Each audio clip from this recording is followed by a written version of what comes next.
Bonjour, c'est le confinement, tant pis, mais c'est le moment des histoires, tant mieux. C'était un roi très riche, très puissant. Maintenant, un peu âgé, alors il vivait là, dans son grand château. Oh, c'était un magnifique château, de pierre blanche, un toit en ardoise et une tour à chaque angle.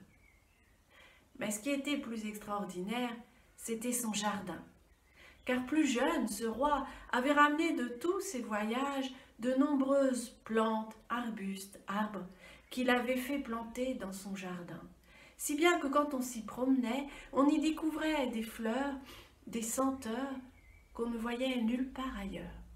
C'était un jardin extraordinaire. Le roi aimait beaucoup son jardin, mais il aimait encore plus le petit lac qu'il avait fait aménager au bout de son jardin.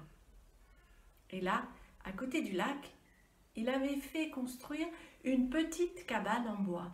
Oh, elle n'était pas bien grande, juste une pièce, une fenêtre, une porte.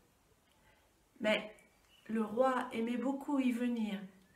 Il s'installait, suivant le temps, à l'intérieur de la cabane ou juste devant, dans son grand fauteuil bien moelleux, et il regardait le lac. Le lac, les eaux du lac brillaient avec le soleil, étaient argentées, et ça l'aidait à réfléchir. Un jour, le roi s'est senti bien fatigué ce matin-là en se levant. Alors il a décidé de convoquer ses 3 fils, là près de la cabane, à côté du lac. Les 3 fils sont venus. Et là, le roi leur a dit, « Vous savez, mes enfants, je sens mes forces faiblir. Je vais certainement bientôt partir pour un long voyage, celui dont je ne reviendrai plus. Alors je ne veux pas que vous 3, eh bien, vous vous fassiez la guerre pour savoir lequel deviendrait roi à ma place. Je ne veux pas de guerre de succession. Alors je vais décider lequel de vous 3 sera mon successeur. Mais pour ça, je vous propose un défi. Je vous demande à chacun de vous de partir et de remplir la pièce là de ma cabane. Et celui qui la remplira le mieux, qui l'aura complètement remplie, celui-là deviendra roi après moi. Je vous donne à chacun une pièce d'or et vous avez une semaine. Dans 7 jours, rendez-vous ici à la même heure. Bon voyage! Les 3 fils se sont regardés. Ils étaient étonnés, ils n'avaient pas vu leur père vieillir. Et quel défi on leur demandait. Alors ils sont partis, chacun dans une direction. L'aîné est parti vers le nord. Le second est parti vers le sud. Et le plus jeune est parti vers l'ouest.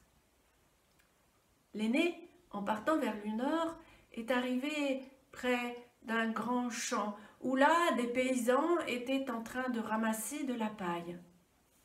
Il les a regardés faire un long moment.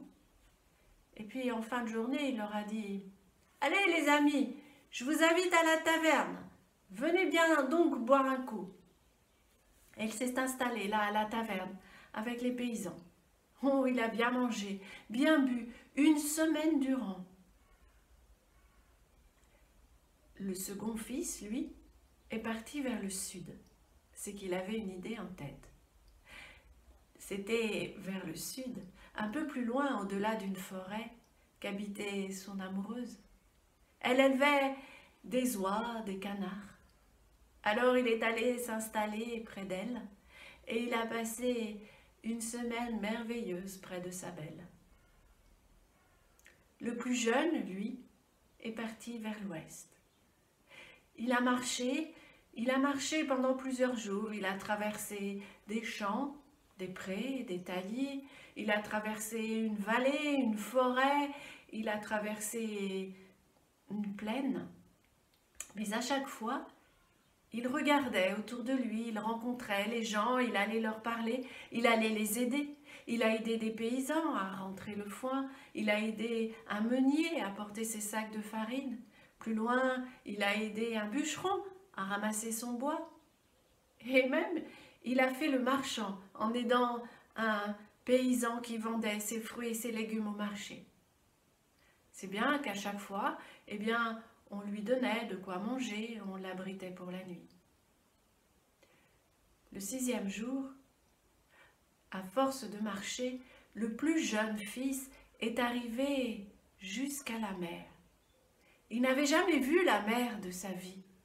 Quand il est arrivé là, sur la plage, qu'il a vu cette immensité bleue qui brillait avec le soleil, qui avait des nuances argentées, et n'avait jamais rien vu d'aussi beau. Il a écouté le bruit des vagues. C'était un son merveilleux. Il a senti cette bonne odeur d'iode, d'algues séchées, une odeur qu'il n'avait jamais sentie auparavant. Alors il s'est assis là sur le sable. Il a pris une poignée de sable entre chacune de ses mains et il a senti ce sable fin couler entre ses doigts. Et puis il a regardé là à l'horizon. Il a vu, quand le soir approchait, le ciel passer du bleu au jaune, au rose, rouge. Et puis il a vu le soleil se coucher dans la mer. Il n'avait jamais vu un spectacle aussi beau. Alors il s'est allongé sur la plage et là, il a dormi comme un bienheureux. Le lendemain matin, il était réveillé de bonne heure, avant même que le soleil ne soit levé. Il a grimpé tout en haut d'un rocher. Là, il s'est assis, il a tourné le dos à la mer et il a regardé devant lui. Il a vu le soleil, le ciel devenir de plus en plus clair. Il a vu le soleil se lever. Et un à un, les rayons du soleil ont éclairé la plaine, la forêt, la vallée, le taillis, les prés, les champs, et là-bas, tout au loin, le château de son père. Il n'avait jamais vu un tel spectacle. Quand le soleil a été suffisamment haut dans le ciel, il s'est levé, il était temps qu'il rentre. Alors il est rentré en courant, en se dépêchant. Le 7e matin, le roi était assis devant sa cabane. Il attendait ses fils. Les 2 aînés étaient déjà arrivés, mais le plus jeune, lui, n'était pas là. Alors le roi a voulu attendre un peu, mais les 2 fils ont commencé à râler. Alors il a dit, très bien, alors toi, mon fils aîné, qu'as-tu rapporté pour remplir ma cabane? Le fils aîné était venu avec une grande charrette de paille. Il l'a déversée à l'intérieur de la cabane, mais la cabane n'était pas remplie. Il restait encore des espaces. Le second fils, à son tour, a essayé. Lui, il avait ramené des plumes et des duvets d'oies et de canards. Il les a mis dans la cabane. Il a essayé de la remplir. Mais là non plus. La cabane n'était pas complètement remplie. Il restait encore des petits espaces. Et c'est là que le roi a entendu « Père, père !» C'était le plus jeune fils qui arrivait en courant, il était tout essoufflé. Le roi lui a dit « Et toi? Et toi, tu as ramené quelque chose ?»« Oui, oui, père, ne vous inquiétez pas. » Il est rentré à son tour à l'intérieur de la cabane. Il s'est assis au milieu de la pièce. Il a sorti de sa poche une bougie. Il l'a posée sur le sol. Il a craqué une allumette.